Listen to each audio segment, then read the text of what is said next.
Ako si Rene, isang manunulat na mahilig sa mga kwentong kababalaghan.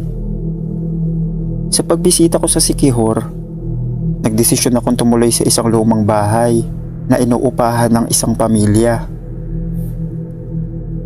"Sigurado ka bang dito ka magpapalipas ng gabi?" tanong ng may-ari. "May mga bisita tayo minsan, lalo na sa bintana."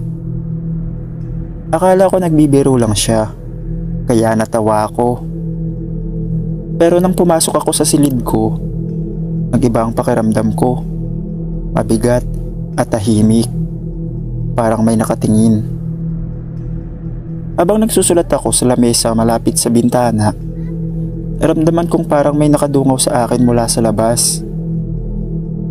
Nang lingunan ko ito, wala namang tao, pero bukas ang bintana, kahit sigurado akong isinara ko ito kanina. Hindi ko na lang pinansin, baka hangin lang. Ngunit pagsapit ng hating gabi, nagising ako sa pagkaluskos ng mga dahon sa labas. Tinignan ko ang bintana at doon ko siya nakita. Isang babae, maputla, mahaba ang buhok at nakadungaw sa akin mula sa labas. Nanlaki ang mga mata ko. Ang silid ko ay nasa ikalawang palapag. Imposibleng may nakatayong tao roon. Dahan-dahan siyang ngumiti, isang nakakatakot na ngiti. Mabilis kong isinara ang kurtina at nagdasal ng buong lakas. Ilang minuto akong nakapikit, nanginginig, bago ako naglakas ng loob na sumilip muli. Wala na siya. Kinabukasan, ikwento ko ito sa may-ari ng bahay. Hindi na siya nagulat. Lahat ng umuupa rito, nakikita siya. Huwag mo na lang siyang pansinin. Pag tumagal ka rito, masasanay ka rin. Hindi ko na hinintay pang masanay. Agad akong umalis ng bahay na yon. Pero mula noon, kahit saan ako magpunta, tuwing matutulog ako sa isang silid na may bintana, pakiramdam ko, may nakadungaw pa rin.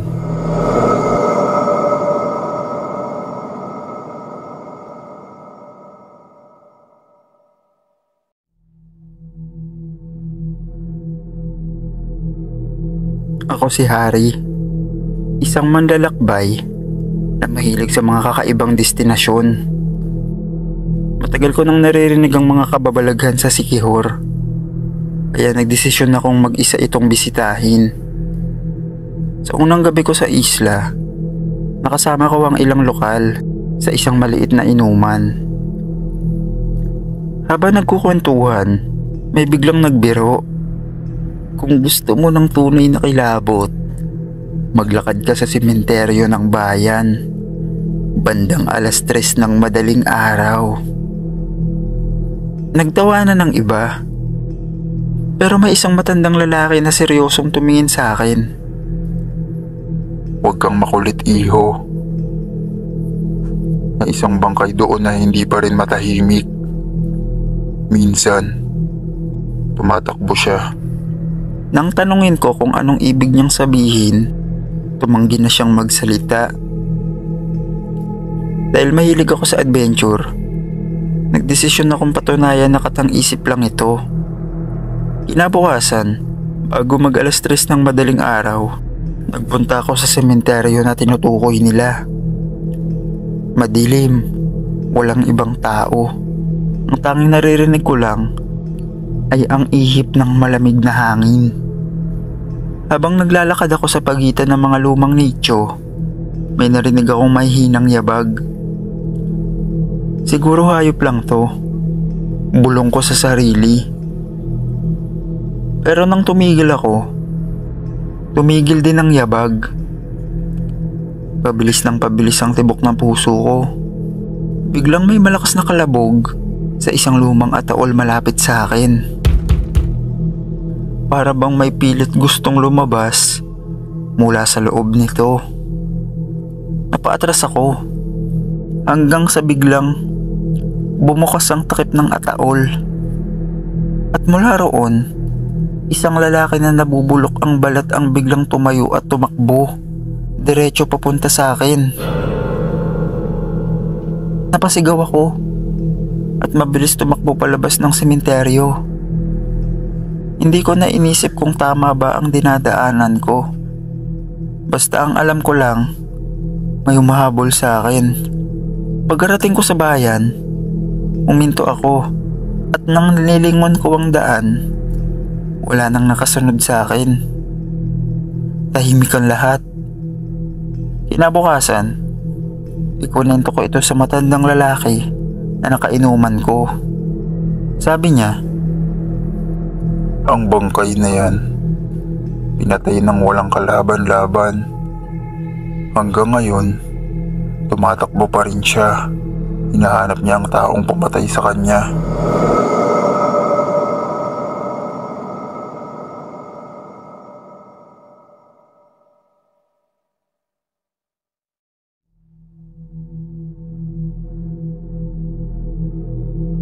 ako si Marlon, isang photographer na mahilig sa adventure.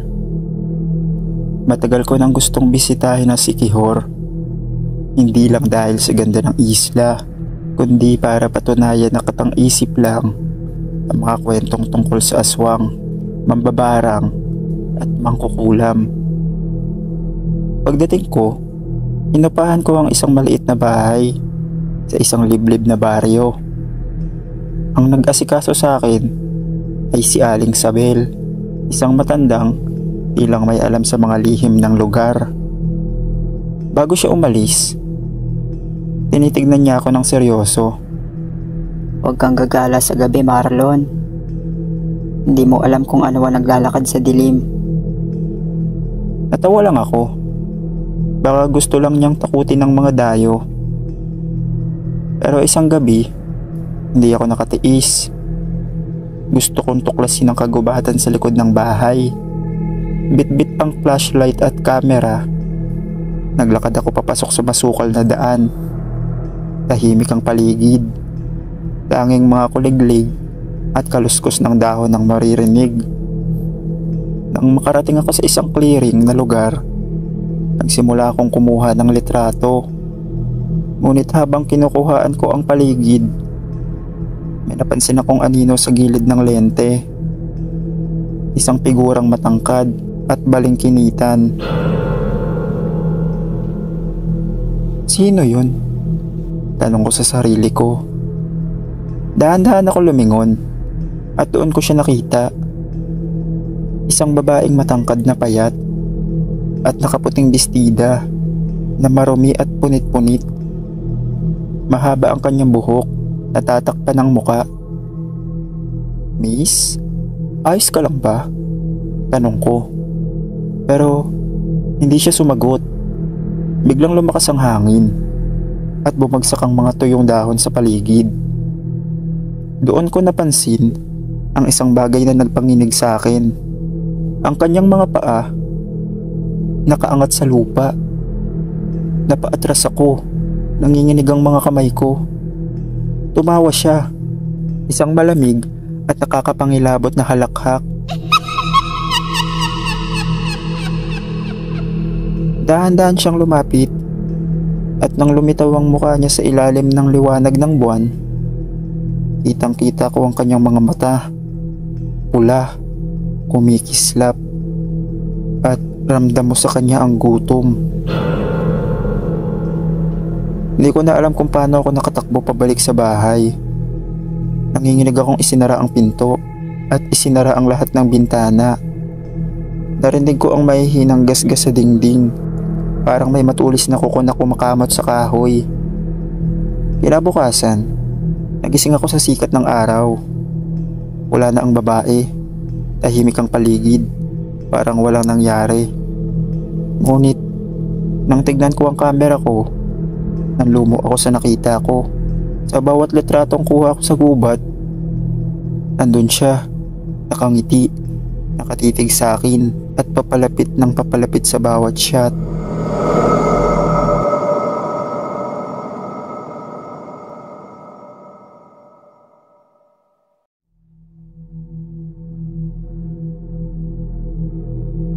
Ako si Randy, isang documentary filmmaker na mahilig sa mga misteryong kwento.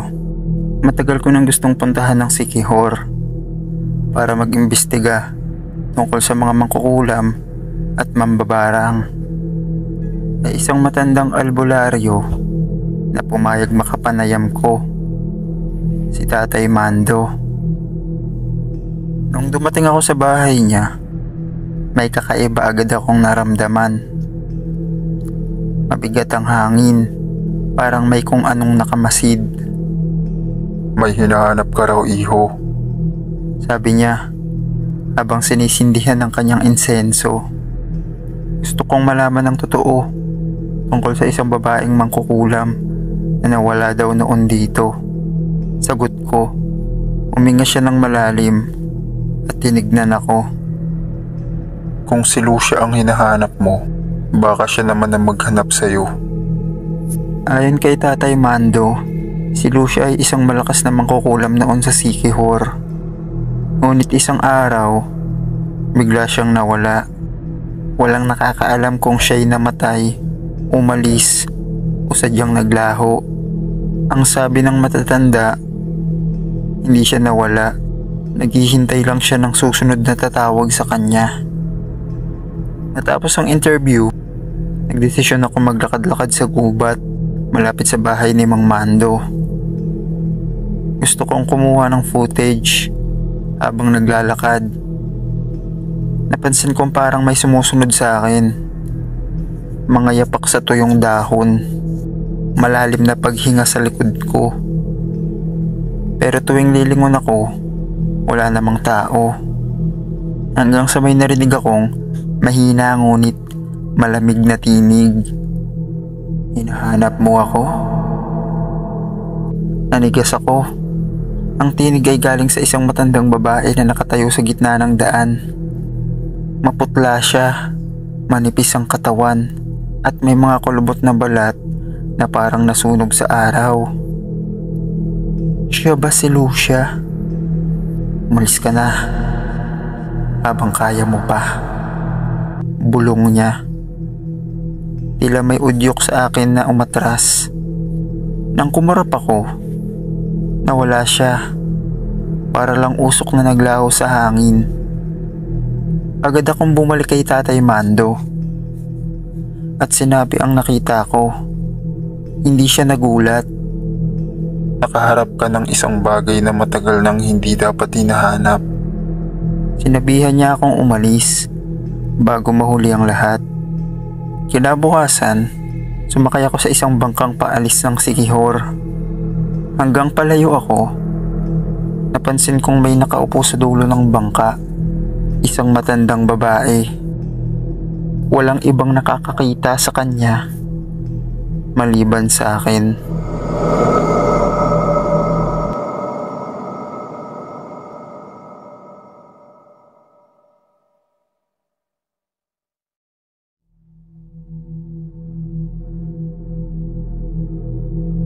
Ako si Neri, isang delivery rider na madalas magbiyahe sa Visayas. Isang gabi, habang nagmamaneho ako sa isang masukal na daan sa Siquijor, nadaanan ko ang isang babaeng buntis na naglalakad mag-isa, madilim at halos walang ibang sasakyan sa kalsada. Pinahinto ko ang truck ko at ibinaba ang bintana. Miss, gabi na. Baka delikado. Gusto mo bang sumabay? Tanong ko. Daan-daan siyang lumingon. Parang pagod na pagod. Tumango siya at sumakay sa passenger seat habang bumabiyahe. Tahimik lang siya. Napansin kong wala siyang anino. Kahit tinatamaan siya ng ilaw mula sa dashboard. Kinabahan ako. Saan kita ihatid? Pero hindi siya sumagot. Bigla siyang umiti. Malapit na tayo, sabi niya sa malamig na boses. Nang lingunin ko siya ng mas maigi, doon ko napansin ang isang nakakakilabot na bagay. Nakalilis ang kanyang bestida. At kita ko ang kanyang tiyan. Walang laman. Para bang may bumutas dito at tinanggal ang sanggol sa loob. Nanginig ang buong katawan ko. Tinapakan ko ng todo ang gas. Hindi na lumingon. Nagsapit ko sa isang bahagi ng kalsada. Biglang gumaan ang pakiramdam na sasakyan. Nang lumingon ako sa passenger seat, wala na siya. Para bang tila hindi man lang siya sumakay. Pero nang tignan ko ang side mirror, may nakita kong anino ng isang babae sa likod ng truck, nakatitig sa akin.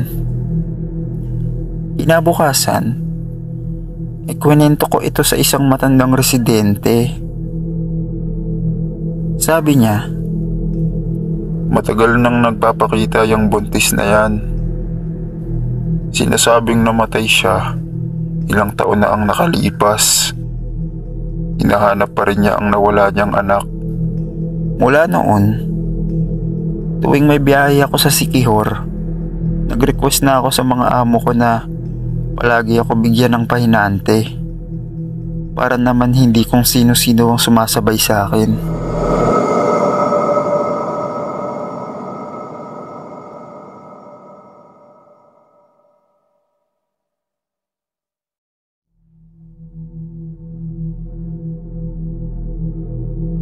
Ako si Howie, isang medical representative na madalas bumiyahe sa iba't ibang probinsya. Isang gabi, na-assign akong maghatid ng gamot sa isang maliit na klinika sa Siquijor. Dahil malayo ang bayan, nagdesisyon ako magpalipas ng gabi sa isang lumang guest house sa tabi ng kagubatan. Pagpasok ko pa lang sa kwarto, ramdam ko na agad ang bigat ng hangin. Parang may nakatingin sa akin. Pero dahil pagod ako, agad akong humiga. 12:00 ng gabi nang magising ako sa isang malalim at nakakatindig balahibong alulong mula sa labas. Parang hindi normal na aso. Mataas, mahaba at parang may halong iyak ng isang tao. Dahan-dahan akong lumapit sa bintana. Nang silipin ko ang labas, nakita kong may isang anino sa ilalim ng buwan. Isang payat. Matangkad na nilalang na may mahabang kamay at pulang mata. Nakayuko ito, pero alam kong alam niyang nandito ako. Bigla itong tumingala at muling umalulong. Mas malakas, mas nakakakilabot. Ang buong katawan ko ay nang lamig. Biglang bumukas ang pinto ng kwarto ko nang mag-isa. Hindi ko na iniisip kung bakit bumukas yun. Dali-dali akong lumabas at sumakay sa motor ko.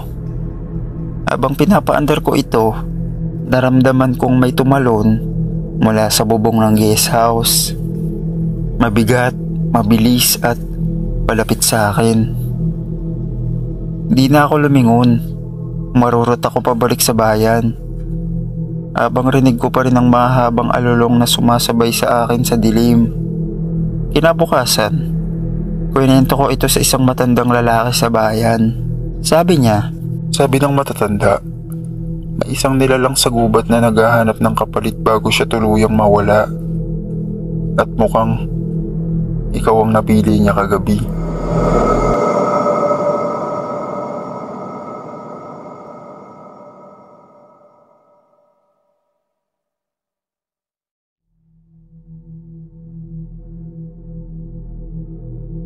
ako si Jake, isang taxi driver.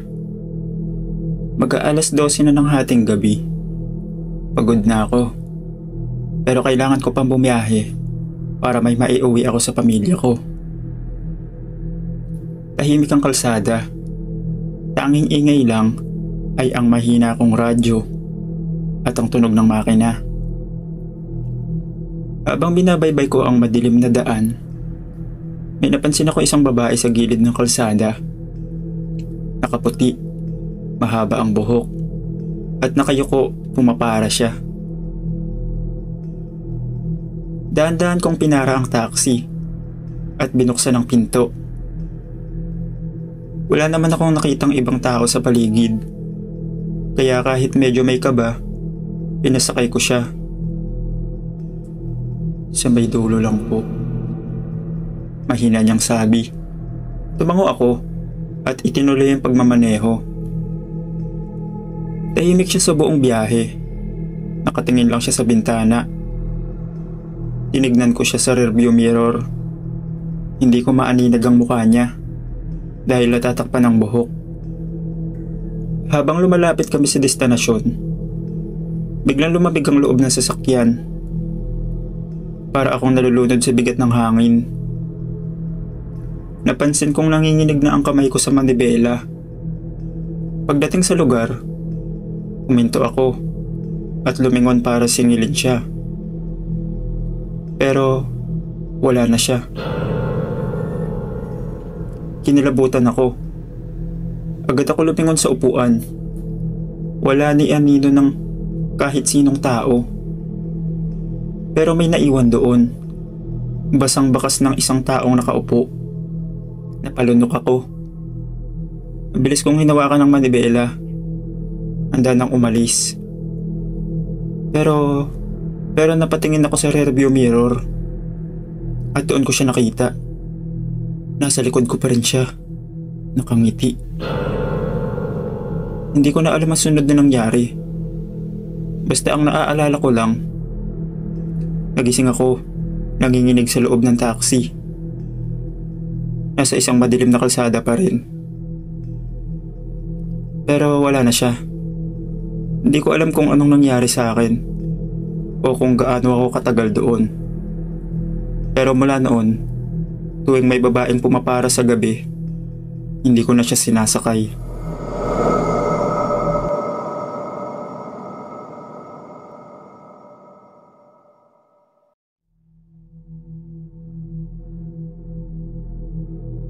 Ako si Ramil, isang taxi driver. Matagal na akong taxi driver. Sanay na sa gabi. Sanay na sa kwento ng mga kapwa ko tsuper. Pero isang gabi, isang pasahero ang hindi ko makakalimutan. Madaling araw, halos wala ng pasahero. Nag-aabang ako ng sasakyan sa Marcos Highway nang may pumara sa akin. Isang dalaga, nakasuot ng pulang bestida. Maputi siya, mahaba ang buhok at mukhang galing sa isang party. Kuya, sa Antipolo po. Sabi niya nang may ngiti. Walang kakaiba sa kanya. Maaliwalas ang mukha niya at mukhang masiyahin. Habang bumabiyahe, panay ang kwento niya tungkol sa pamilya niya, sa kasiyahang pinuntahan niya, at kung paano niya gustong makauwi agad dahil inaantok na siya. Mga 30 minuto lang, nakarating na kami sa lugar na sinasabi niya. Isang lumang bahay sa dulo ng isang tahimik na kalsada. Magkano po kuya? Tanong niya. 300 lang miss. Ngumiti siya at sinabing, sandali lang po, kukunin ko lang po ang bayad sa loob. Pagkatapos nun, bumaba siya at pumasok ng bahay. Nagantay ako. 5 minuto, 10 minuto, 15 minuto. Pero wala pa rin siya. Bumaba ako ng taxi at lumapit sa pinto. Magalang akong kumatok. Isang matandang babae ang nagbukas ng pinto. Ano po yun? Kasi po, may hinatid akong dalaga dito. Sabi niya, kukunin niya lang po yung bayad niya. Pero hindi pa po siya bumabalik. Napakunot ang noon ng matanda. Dalaga? Dito? Imposible. Hindi po. Sigurado ako. Siya mismo ang nagturo ng bahay na to. Napatingin ng matanda sa loob ng bahay. Parang may inaalala. Tumingin siya ulit sa akin at mahinang sinabing, ilang taon na pong walang nakatira dito. Bigla akong kinalabutan. Sinilip ko ang loob. Walang gamit, puro alikabok. Parang matagal ng abandonado. Mabilis akong bumalik ng taxi. Nanginginig ang kamay ko sa manibela. Bago ako makaalis, tumingin ako sa likod ng matanda. At doon ko siya nakita. Nakaupo siya sa likod, nakangiti. Pero this time, maputla na siya. At may dugo sa kanyang pulang bestida.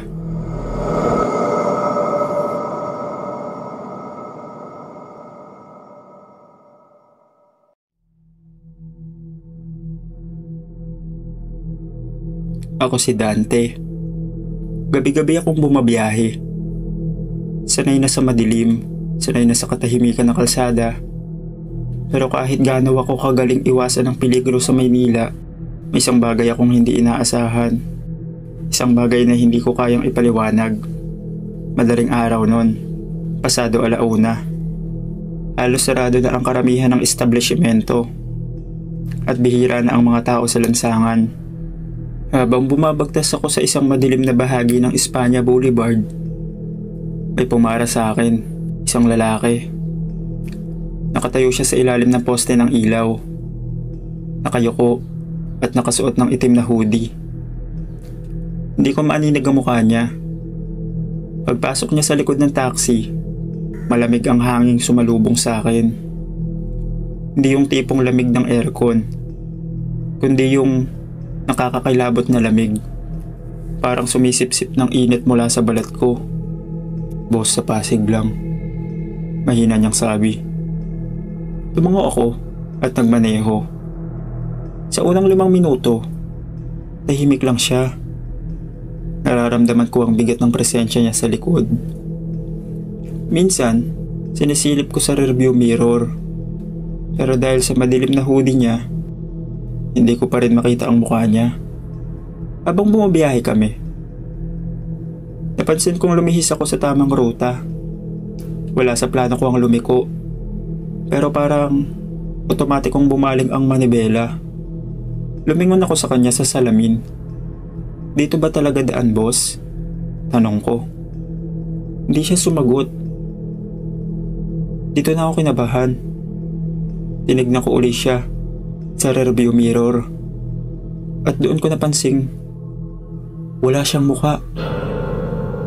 Isang blankong balat lang ang nasa ilalim ng hoodie niya. Walang mata, ilong o bibig. Para siyang nilalang na hindi dapat nandito. Gusto kong sumigaw. Gusto kong bumaba. Pero hindi ako makagalaw. Bigla siyang huminga ng malalim. At isang malamig na boses ang lumabas. Malapit na tayo. Hindi ko alam kung anong pumasok sa isip ko. Pero bigla ako nagpreno. Nanginginig ang kamay ko sa kaba. Lumingon ako ng mabilis sa upuan. Wala na siya. Bukas pa rin ang pinto ng taxi. Hindi ko siya narinig bumaba. Hindi ko man lang naramdaman ang pagbukas ng pinto. Pero ang mas kinilabutan ako, sa upuan, may naiwan siyang marka. Isang madilim na anino. Parang paso ng sunog. Nakaukit sa upholstery ng taxi. Simula noon, hindi na ako bumiyahe tuwing 1:00 ng madaling araw.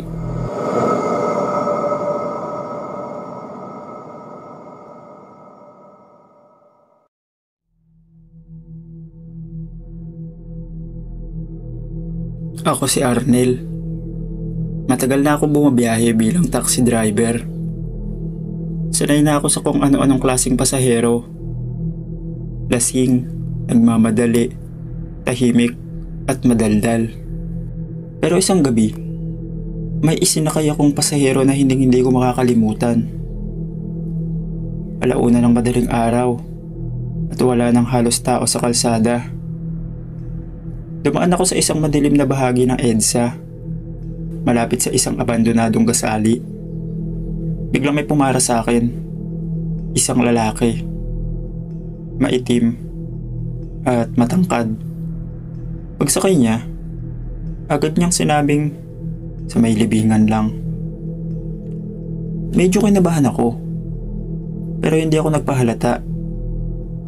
Baka naman kasi caretaker lang siya o may dadalawin sa sementeryo.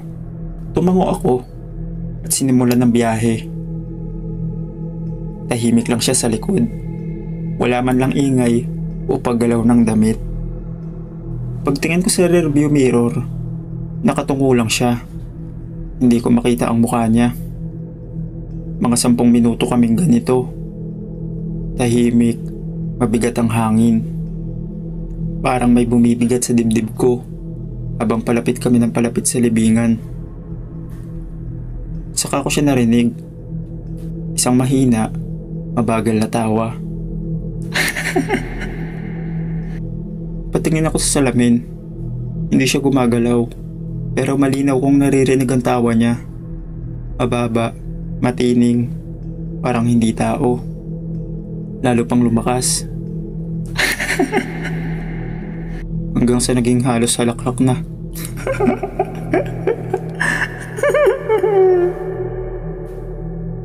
Dito ako kinabahan. Boss, bababa na po kayo dito? Tanong ko ng may kaba. Walang sagot. Tumigil ako sa harapan ng sementeryo. Hindi siya bumaba. Hindi rin siya gumalaw. Pero ang tawa niya, lalo pang lumakas. Dahan-dahan akong lumingon sa likod at doon ko siya nakita. Nakatingin siya sa akin. Pero wala siyang mata, ilong o bibig. Pero malinaw kong naririnig ang halakhak niya. Wala na akong inaksayang segundo. Binuksan ko ang pinto. Lumandag ako palabas ng taxi at tumakbo palayo. Nang lingunin ko ang sasakyan, tahimik na ulit. Wala nang pasahero. Pero ang radyo ng taxi biglang bumukas. At mula sa speaker, narinig ko ulit ang tawang yon.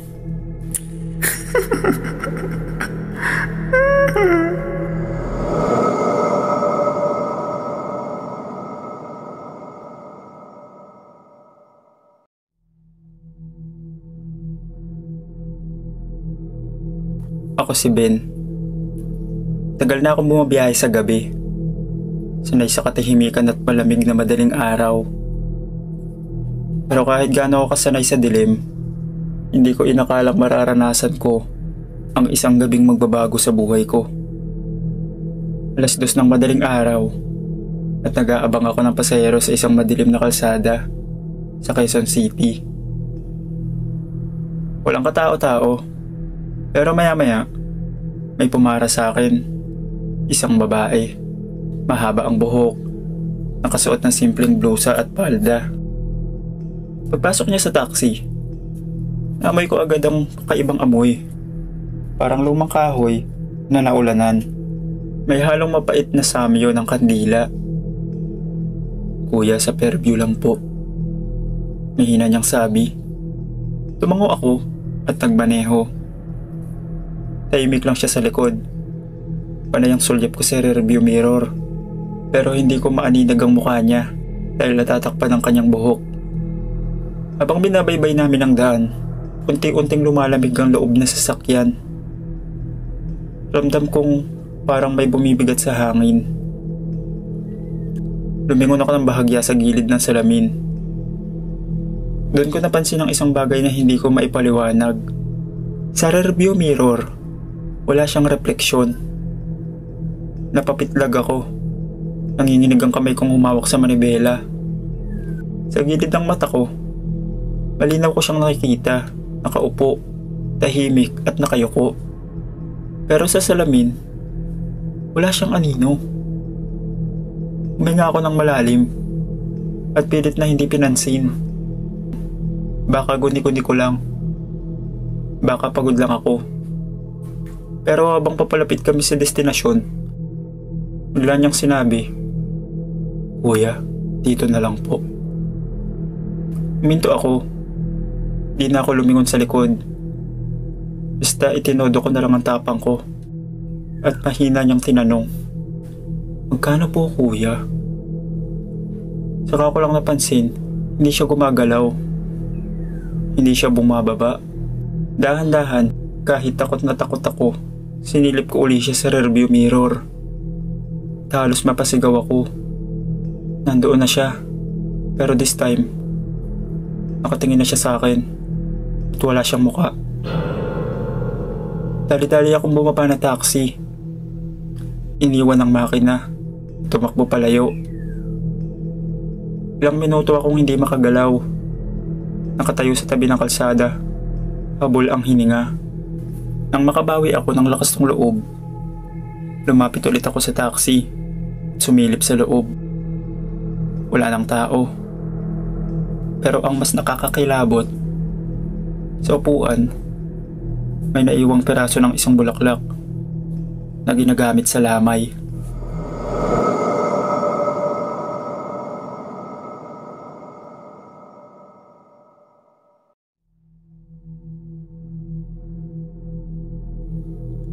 Ako si Noel. Matagal na ako nagmamaneho ng taxi. Pero hindi ko akalain na may mararanasan akong ganito. 12:00 ng madaling araw, walang katao-tao sa kalsada, maliban sa mga iilang sasakyan na dumaraan. Habang binabaybay ko ang isang madilim na bahagi ng Top Avenue, may pumara sa akin. Isang lalaking naka-jacket. Nakayuko at tila nagmamadali.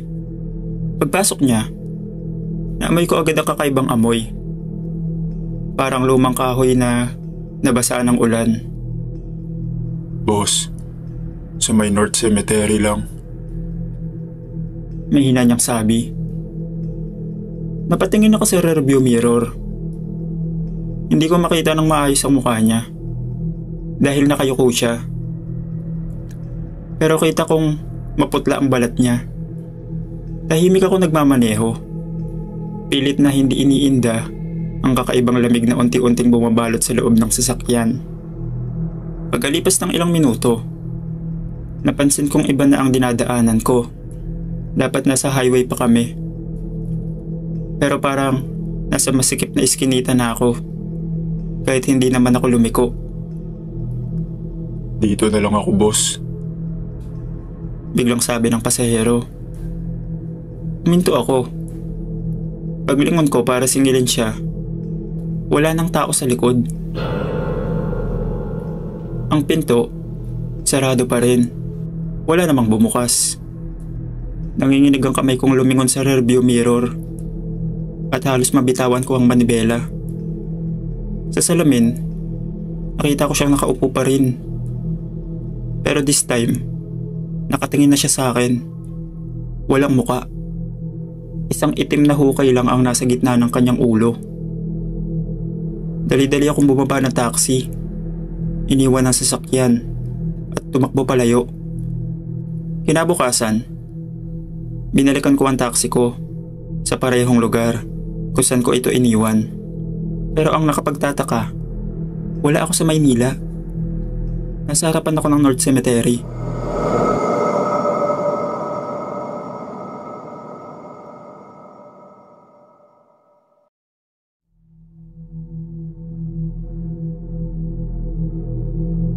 Itago niyo na lang ako sa pangalang Alpi. Taong 2012, field trip namin nun. College na ako. Kasama sa itinerary ang Intramuros, Port Santiago at mga simbahan. Mga lumang kalsada, yung typical na tour. Pero dahil mahilig ako sa kababalaghan, excited ako. Hindi lang sa history, kundi sa mga multo na sinasabing gumagala pa rin roon. Natapos na ang tour nang biglang mag-alok si Sir. Kung gusto nyo, may optional night tour kami. Mga 5 lang ang pwede. May kakaunting bahagi ng Port Santiago na hindi bukas sa publiko. Pero baka may maglakas loob sa inyo. Natural, nagtaas ako ng kamay. Bumalik kami bandang 6:30 PM.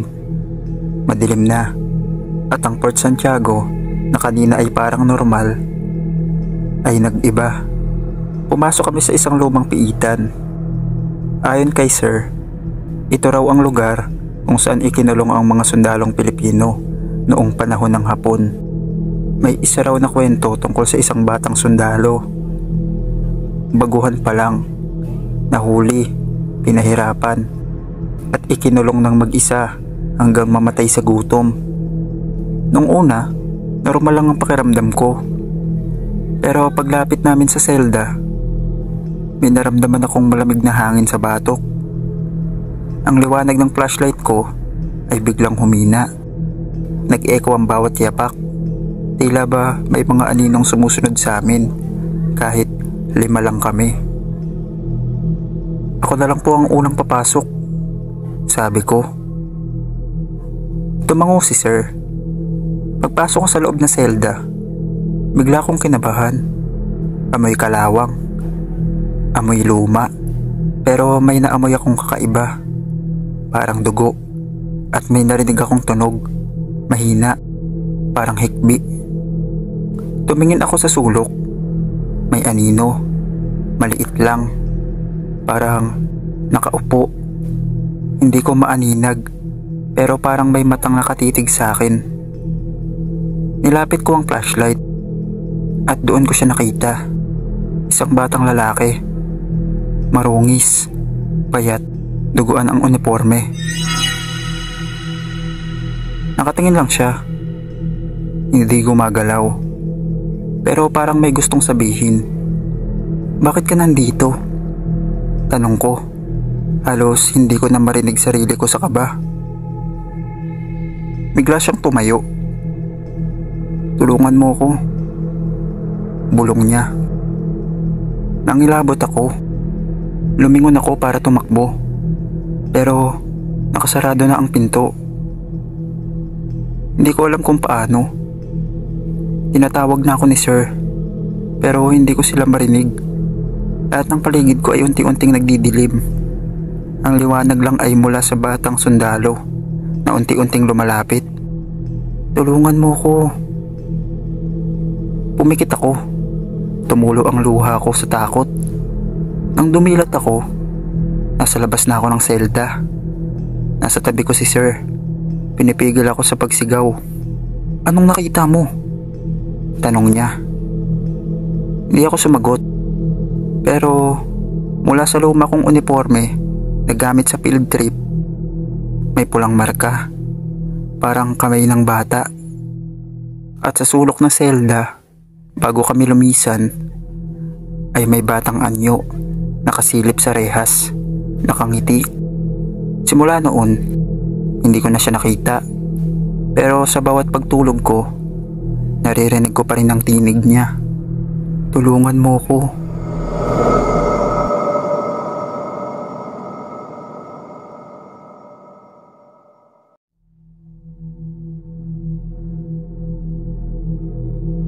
Ako pa rin po ito, si Alpi.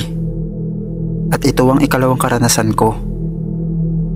Noong unang linggo ng Oktubre, bumalik ako sa Intramuros para magsaliksik.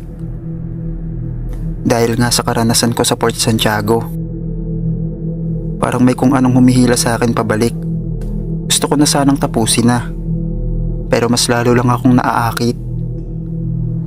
Simbahan naman ngayon, San Agustin Church, pinakamatandang simbahan sa Maynila.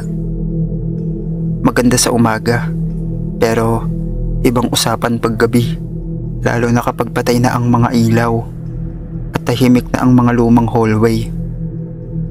May mga kwento raw na minsan, kapag tahimik na ang paligid, may dumadaan na madre, nakaitim na belo, luma ang kasuotan at laging naglalakad papuntang altar.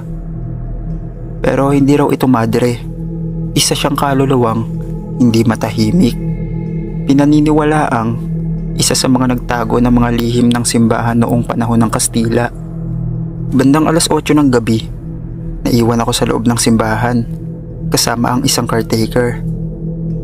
Mabait si Mang Tonyo, matanda na at matagal nang naninilbihan doon. May mga bisita ba kayong madre? Tanong ko habang nililibot ang paligid. Wala na ngayong madre rito, matagal nang wala. Napalingon siya sa akin, tapos bumulong. Bakit mo natanong? Kasi parang may nakita akong dumaan sa gilid ng hallway. Nakaitim, nakayuko. Hindi siya sumagot. Habang binabaybay ko ang hallway malapit sa likod ng altar, biglang bumigat ang hangin. Nawala ang signal na cellphone ko. Pakiramdam ko may malamig na hangin sa tenga ko. Tapos may marahan akong narinig na hakbang. Tinapangan ko ang loob ko. Hinanap ko kung saan galing. Nang lumiko ako sa likod, nakita ko siya. Isang madre. Nakatalikod, nakasuot ng itim, nakatungo, parang nagdarasal. Magandang gabi po, sabi ko. Hindi siya gumalaw. Lumapit ako ng konti. Sister? Dahan-dahang tumagilid ang ulo niya. Sobrang bagal. Nang humarap siya, hindi ko napigilan ang sigaw ko. Wala siyang muka. Parang uling ang buong ulo niya. Wala ring mata. Pero alam mong nakatingin siya. At bigla siyang tumawa. Mahina lang. Paus. Parang may pinanggagalingang galit. Tumakbo ako. Hindi ko alam kung saan ako pupunta. Pero mula sa likuran ko, narinig ko pa rin ang yabag niya. Pagbalik ko sa harapan ng simbahan, nakasalubong ko si Mang Tonyo. Hinawakan niya ako agad. Sabi ko sa'yo, huwag kang pupunta roon mag-isa. Hindi lahat ng madre dito ay para sa dasal. Mula noon, hindi ko na binabanggit ang nakita ko. Pero tuwing dumadaan ako sa harap ng San Agustin, parang may nakasilip sa bintana. Itim ang belo at walang muka.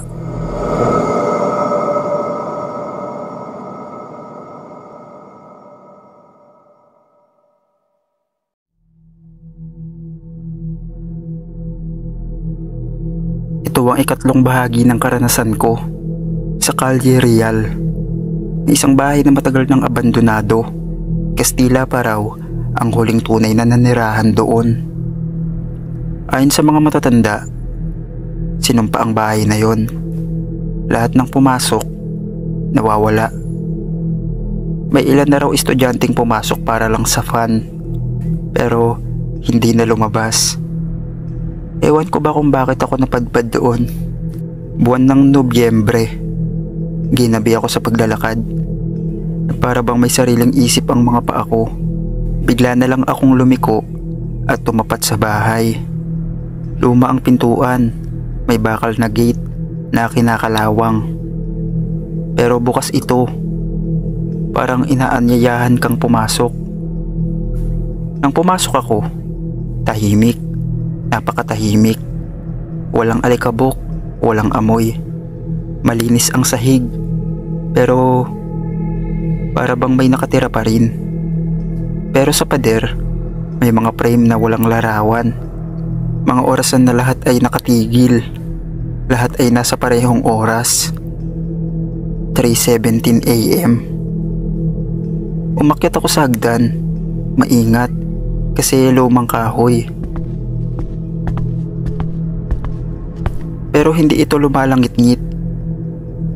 Parang may humahabol na yabag sa likuran ko. Pagdating ko sa second floor, may pinto ang bahagyang nakabukas.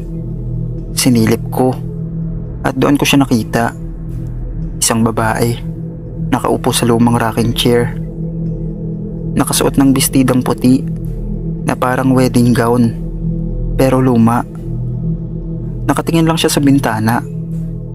Hindi gumagalaw. Sino po kayo? Tanong ko. Dahan-dahan siyang tumingin sa akin. Maputla, malalim ang mata. Tapos ngumiti siya. 3:00 na ba? Tanong niya. Sumagot ako. Hindi po. Mag-7 pa lang ng gabi. Pero ngumiti lang siya ulit. Dito sa bahay na ito, laging 3:00. Biglang bumukas ang mga orasan sa paligid. Lahat sabay-sabay tumunog. Pero hindi parang kampana. Parang sigaw. Parang huni ng mga nawawalang kaluluwa. Hindi ka na makakaalis, sabi ng babae. Tinakbo ko ang hagdanan. Pero habang bumababa, para bang umiikot lang ako sa parehong palapag. Paulit-ulit, parang hindi ako makalabas. Lahat ng pinto, pareho ang itsura. Lahat ng orasan, 3:17 AM. Hanggang sa isang boses ang sumigaw mula sa itaas. Umalis ka! At parang may tumulak sa akin pababa. Nagising ako sa labas ng gate, duguan ng siko at tuhod. Walang sino man sa paligid. Pero pagtingin ko sa cellphone ko, 10:43 PM na. Pero ang notification ng orasan sa loob ng bahay, nakuha ng phone ko. You have entered a time loop, 17 AM. Simula noon, di na ako naglakad sa Calle Real kapag lumalalim na ang gabi, lalo na kapag 3:00.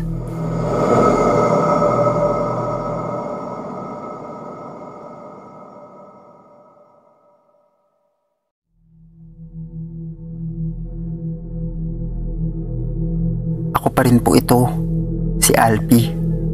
Ito na po ang huling bahagi ng karanasan ko sa Intramuros. May mga tunnel sa ilalim ng Intramuros. Lihim na daan ng mga Kastila noon. Tapos ginamit ng mga Hapon bilang taguan, kulungan at minsan libingan. Hindi ito bukas sa publiko, pero may kilala akong urban explorer. Si Ren, isa siyang vlogger na mahilig sa mga haunted places. Isang gabi, niyaya niya ako. May access ako sa isa sa mga nakatagong tunnel. Tara, 1 hour lang, sabi niya. Pumayag ako, wala nang atrasan. Bandang 9:00, bumaba kami sa isang butas sa likod ng abandonadong opisina malapit sa Baluarte de San Diego. Amoy ng lumang lupa at bakal ang bumungad sa amin. Madilim at ang mga pader ay basang-basa. Umahalik ang tunog ng bawat yabag sa eko ng lagusan. Habang bumababa kami, napansin kong may mga ukit sa pader. Parang lumang sulat sa Kastila. Pero may bahagi na parang kinayod ng kuko. Si Ren, excited pa, nakaon ng camera. Guys, andito na tayo sa sikretong tunnel. May kwento raw ng mga sundalong biglang nawala rito. May sumisigaw daw minsan. Malalaman natin ngayon kung totoo. Pero ilang minuto pa lang, nag-iba ang ihip ng hangin. Biglang lumamig. Hindi na gumagana ang signal ng phone. At ang camera ni Ren nag-off kahit puno ang battery. Teka, narinig mo yun? Tanong niya. Tahimik, tapos may sumagot. Hindi kayo dapat nandito. Mahinang boses galing sa unahan. Maliwanag ang flashlight namin, pero wala namang tao. Nang naglakad kami paabante, may nakita kaming markang kulay pula sa lupa. Parang ginamit ang daliri para magsulat. Labas, habang may oras pa. Si Ren, sineryoso na rin. Alis na tayo pre. Pero sa pagtakbo namin paakyat, para bang humahaba ang lagusan. Hindi kami makalabas. Tumatakbo na kami, pero hindi na namin makita ang simula. At sa paligid namin, may mga mata. Minsan, dumadaan sa gilid ang anino ng sundalo. Walang ulo. Minsan, may kamay mula sa pader na parang humihila sa hangin. Hanggang sa may bumungad sa amin. Isang nilalang na parang tao, pero puti ang balat. Mahaba ang leeg at may bibig sa dibdib. Nang malapit na siyang lumapit, Humiyaw si Ren. "Sundalo! Tulong!" At parang may bumangga sa amin na hangin. Bigla kaming natapon pa atras. Nang dumilat ako, nasa labas na kami ng tunnel. Pag uwi namin, sabay kaming nagkasakit, lagnat at halusinasyon. Ilang araw akong nananaginip na nandun pa rin kami at may boses na paulit-ulit. "Bakit kayo lumabas? Hindi pa kayo bayad?" Hindi ko na muling nakita si Ren. Naiwan sa tunnel ang camera niya. Pero 1 linggo matapos ang lahat ng pangyayaring yun, nag-upload mag-isa sa YouTube. Isang video lang, 17 seconds. Maitim ang screen. At ang maririnig sa video, "Ikaw na ang susunod." Ang tangi kong masasabi sa karanasan kong ito, may pagkakataon sa ating buhay na hindi na dapat natin sinisiyasat at ginagambala pa. Lalo na ang nakaraan. Dahil hindi natin alam kung ano-ano ba ang mga nakapaloob rito. At baka sa pagkakataon na magpumilit pa tayo, ay ito pa ang maging dahilan ng ating ikakapahamak.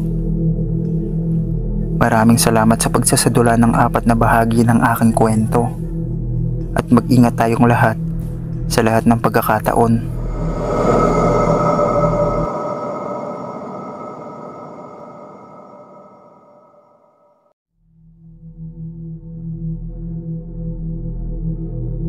Tawagin niyo na lang ako sa pangalang Lawrence. Linggo yun, 4:00 ng hapon. Bitbit ko ang camera ko. Pa-intramuros ako para mag-practice ng sunset shot.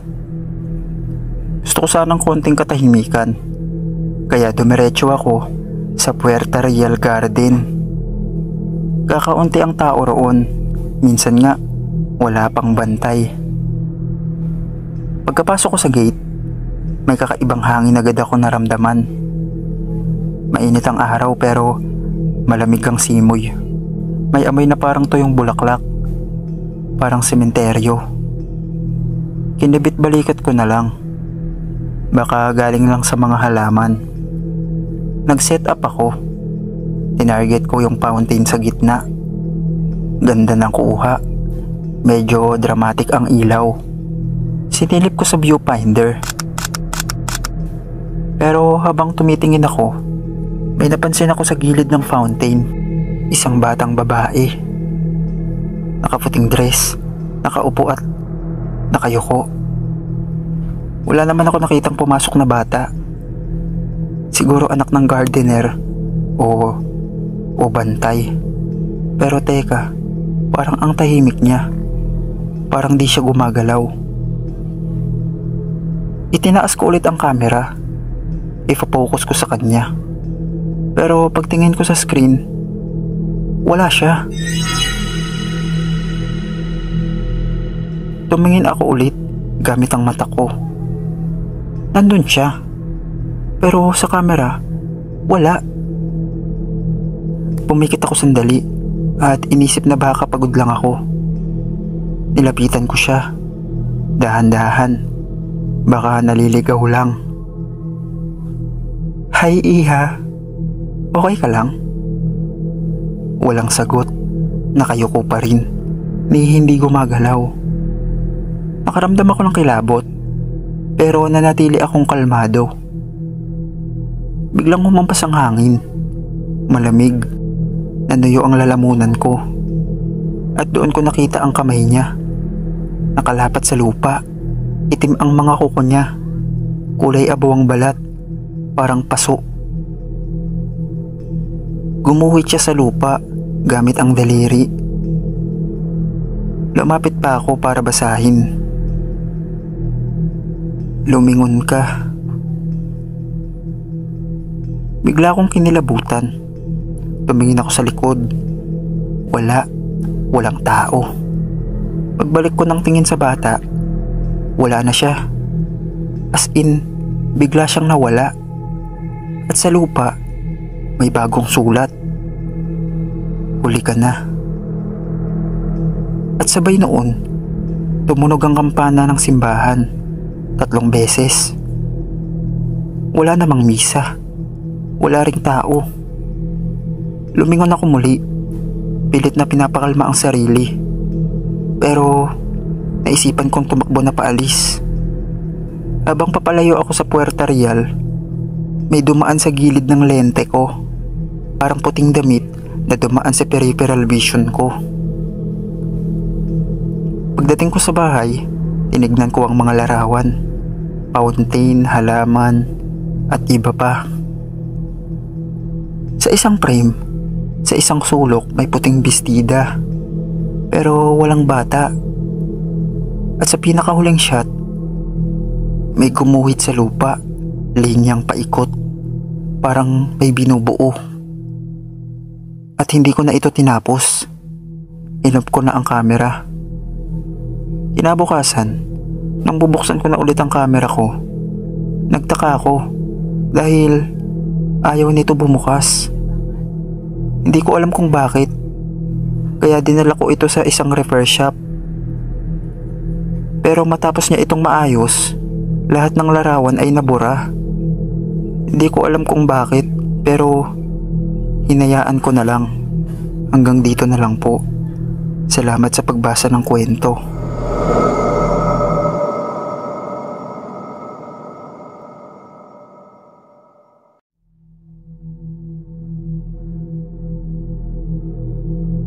Ako si Joe Marie, bago empleyado sa isang kumpanya malapit sa Intramuros. Luma na ang gusali, bato ang dingding, at may mga parte na parang hindi na inayos simula pa nung 1940s. Wala akong reklamo, tahimik, malapit sa kainan at magaan ang trabaho. Hanggang isang gabi, nag-overtime ako mag-isa. Bandang 9:00, bumaba na ako. Sumakay ako sa elevator. Ako lang mag-isa. Pinindot ko ang G para sa ground floor. Tapos pinikit ko mata ko sandali. Pagdilat ko, ibang numero ang nakailaw. 13. Walang 13 sa building namin. Hanggang 12 lang. Nagring ang bell. Bumukas ang pinto. Madilim, mahangin. Parang hindi opisina ang nasa labas, kundi parang hallway ng lumang ospital. Puting tiles, sirang ilaw, at tunog ng gulong ng stretcher sa malayo. Tumunog ang speaker sa loob ng elevator. May bumisita. Huwag kang gagalaw. Nanigas ako. May narinig akong papalapit na yabag. Mabagal. Padyak.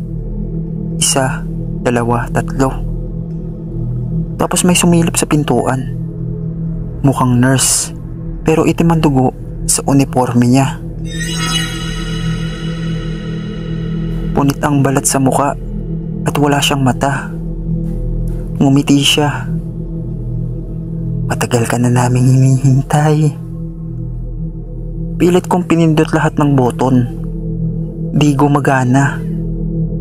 Nang umangat ang kamay ng nurse, papasok sa elevator, biglang sumara ang pinto.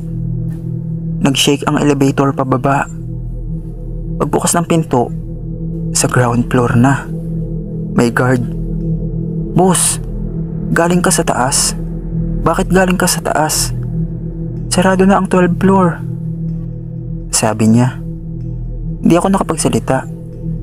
Kinabukasan, tinanong ko ang admin kung bakit may 13 sa panel ng elevator.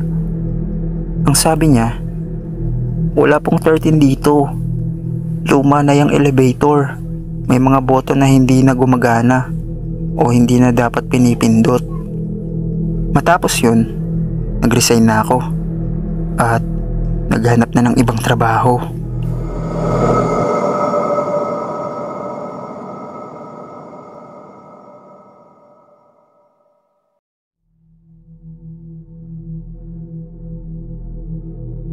Itago nyo na lang ako sa pangalang Renren. Mula bata, paborito ko na ang mahal na araw sa aming bayan. Lalo na ang gabi ng prosesyon sa Biyernes Santo. Tahimik na gabi. May ilaw ng kandila, may dasal bawat hakbang. Pero nitong huling taon, may nangyaring hindi ko makakalimutan. Naglalakad ako mag-isa, papunta sa simbahan. Gusto ko lang sumabay kahit huli na ako. 9:00 na ng gabi. At kakaalis lang daw ng prosesyon. Madilim ang langit, walang bituin, at parang masyadong tahimik ang paligid. Sa kanto ng lumang bahay ni na Aling Lita, nakita ko ang prosesyon.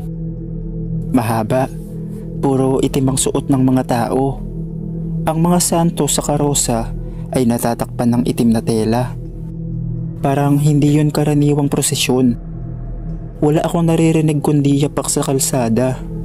Walang dasal, walang kanta. Tahimik. Sobrang tahimik. Lumapit ako at sumabay sa dulo. Ngunit habang naglalakad ako, napansin ko malamig ang hangin. Parang may mga aninong dumadaan sa gilid ko.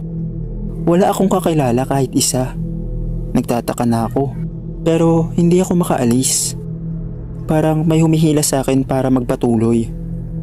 Sa may plaza, bigla silang huminto. Isa-isang tumingin sa akin. Mga wala silang muka. Ang mga mata nila ay butas lang. Itim. Walang laman. Napaatras ako at napatakbo. Hindi ko alam kung gaano ako katagal tumakbo. Pero nang makabalik ako sa bahay, basang-basa ako ng pawis. Nanginginig. Kinabukasan, tinanong ko ang mga kapitbahay kung nakita nila ang prosesyon. Nagulat sila. Sabi nila, kinansela ang prosesyon kagabi dahil sa malakas na hangin sa simbahan. So, sino yung mga nakasabay ko?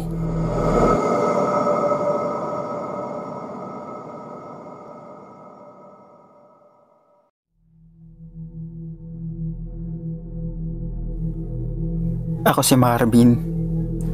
Hindi ko alam kung bakit ako pumayag kina Jeric at Alvin. Siguro dahil gusto kong patunayan na hindi ako duwag. O baka dahil gusto ko lang ng kakaibang karanasan. Pero ngayong narito na kami, sa harap ng abandonadong simbahan sa dulo ng gubat, nagsisisi na ako. Baka totoo nga yung kwento. Bulong ni Alvin habang nakaawang ang bibig. Sabi nila tuwing Biyernes Santo ng hating gabi, may lumalabas na anino. Parang pinatay noong panahon ng Hapon. Natawa si Jeric. Kwento lang yun. Tara na. Wala namang masama sa pagtingin, di ba? Pasado 11:00 na. Tahimik ang paligid. Maliban sa mga kuliglig at ihip ng hangin. Naglalakad kami sa makitid na daan. Mga flashlight ang bit-bit. Habang papalapit kami, mas lalong lumalamig ang hangin. Parang may ibang presensyang nakamasid. Pagdating namin sa pinto ng simbahan, husa itong bumukas. Wala namang hangin. Wala rin kaming hinahawakan. Nakita mo yun? Tanong ko. Nanginginig ang boses ko. Hindi na sumagot si Jeric at Alvin. Nakatitig lang sila sa loob. Doon ko siya nakita. Isang lalaking nakaitim, nakaabito, duguan ang muka. Nakaluhod sa harap ng altar na sirang-sira. Bigla siyang tumayo, dahan-dahan. Tumalikod at tumingin ng diretso sa amin. Hindi ko alam kung paano kami nakatakbo palabas. Pakiramdam ko, bumigat ang paligid. Parang may humahawak sa balikat ko. Umiyak si Alvin habang naglalakad pa uwi. Si Jeric tahimik lang, pero bakas ang takot sa muka. Simula noon, tuwing Biyernes Santo, iniiwasan ko na ang gubat. Minsan, naririnig ko pa rin ang pagkalampag ng kampana sa simbahan, kahit matagal nang wala yun.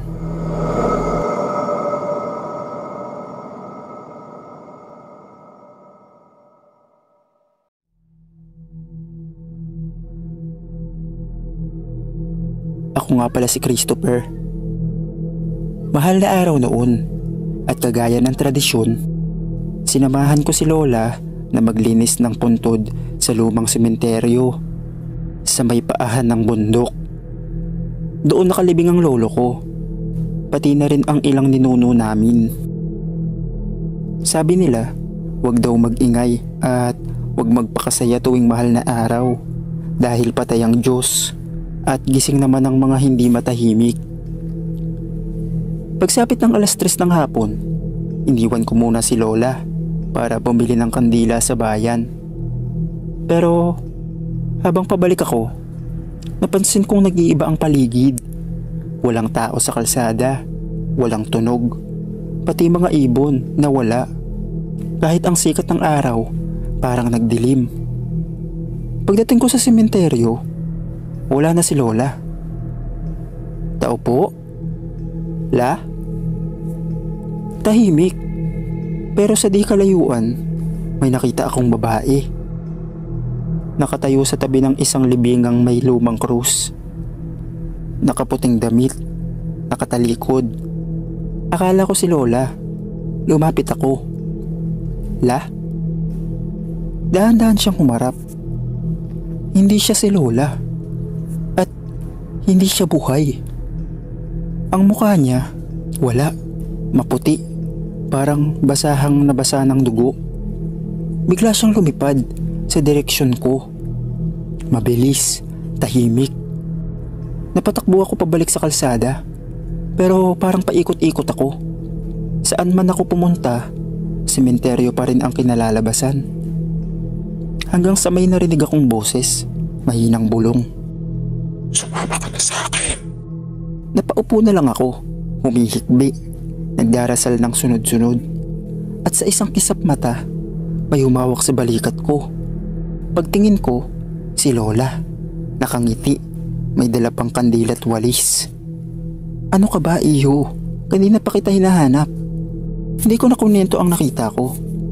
Pero mula noon, tuwing dumadaan kami sa sementeryong yun, iniiwasan ko na ang libingang may lumang krus. May mga puntod daw na hindi ko dapat nilalapitan, lalo na tuwing mahal na araw.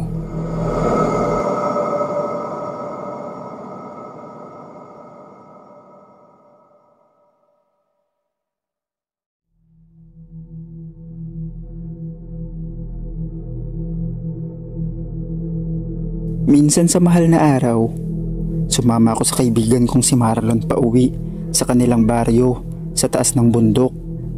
Mahigit 2 oras ang lakad paakyat dahil walang kalsada para sa mga sasakyan. Doon daw sila nagpepenitensya, nagsisiga at nag-aalay ng dasal sa matandang puno na tinatawag nilang puno ng panapanahon. Ako nga pala si George. Hindi ko alam kung bakit gano'n ang tawag, pero sabi ni Marlon, bawal magtanong, lalo na sa mahal na araw. Pagdating namin, tahimik ang buong baryo. Wala ni isang bata sa kalsada. Lahat ng bahay nakasarado. Parang nagkukubli. Kinagabihan, inaya ako ni Marlon sa ritual nila. May bitbit siyang itak. Habang lahat ng kalalakihan ay nakaitim at may lubid sa bewang. Wala akong suot na ganon, kaya pinaiwan ako malapit sa isang kubo habang sila'y umakyat sa lugar ng puno. Pero may bulong sa akin. Hindi lahat ng alay ay kusang binibigay. Napalingon ako. Wala namang tao. Tapos parang sumingit ang lamig sa paligid. Lumipat ako paakyat para silipin sana. Pero nang makarating ako sa gilid ng burol, nakita ko sila, nakatayo sa palibot ng isang napakalaking puno. May mga kandila sa paligid at may sinasaksak sila sa ugat ng puno. Dugo. At sa gitna ng puno, may nakapako. Hindi rebulto, kundi tao. Tapos sabay-sabay silang tumingin sa akin. Si Marlon may hawak na itak, nakangiti.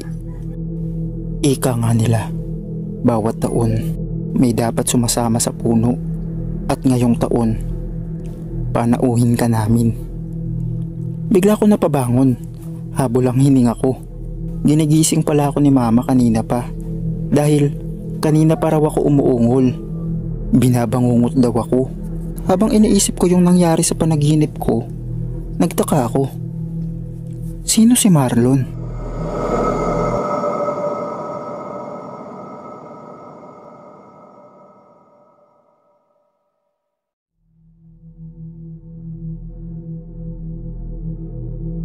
Mula nang pumanaw si Papa, tuwing mahal na araw ay umuwi na lang ako sa bahay ng lola ko sa probinsya. Doon tahimik, luma ang bahay, gawa sa kahoy, at parang laging may malamig na simoy kahit tanghali. Ako nga pala si Randy. Noong Huwebes Santo, nag-aya si lola na maglinis sa lumang silid sa taas. Hindi raw ito binubuksan. Mula pa noong 1980s, doon daw natutulog dati ang isa sa mga kapatid ng lolo ko, si Lolo Elias, na nawawala hanggang ngayon. Di na raw nakita matapos ang isang Huwebes Santo. Ayaw niyang pinapapasok dyan ng kahit sino, sabi ni Lola. Pero ng gabing yun, parang may nagtutulak sa akin na buksan ng pinto. Hindi ako mapakali. 12:00 na. Pero gising pa ako. Wala akong marinig sa buong bahay, maliban sa may hinang yabag mula sa taas. Pababa ng hagdan. Tinignan ko ang orasan. 12:00 ng gabi. Biyernes Santo na. Nakita kong bukas ang ilaw sa taas. Akala ko si Lola. Umakyat ako. Tahimik ang bawat hakbang. Pagdating ko sa pasilyo, nakita ko ang pintuan ng silid ni Lolo Elias. Nakabukas at may nakatayo sa loob. Lalaking nakatalikod, nakasando at pantalon. Hindi gumagalaw. Lolo Elias? Tanong ko. Hindi ko alam kung bakit ko nasabi yun. Daan-daan siyang humarap. Wala siyang muka. Puro balat, parang nalusaw. Bigla siyang tumakbo papalapit. Wala akong nagawa, kundi tumakbo papaba. Pero pagdating ko sa hagdan, nakita ko si Lola sa ibaba. May hawak na rosaryo. Sinabi ko sa'yo, pag umbubuksan yung pinto. Mula noon, hindi na ako umuwi sa bahay ni Lola pag mahal na araw. Dahil ayoko na ulit maranasan yung mga pangyayaring yon. Nagbabakasyon pa rin naman ako sa bahay ni Lola. Pero wag lang sa mahal na araw.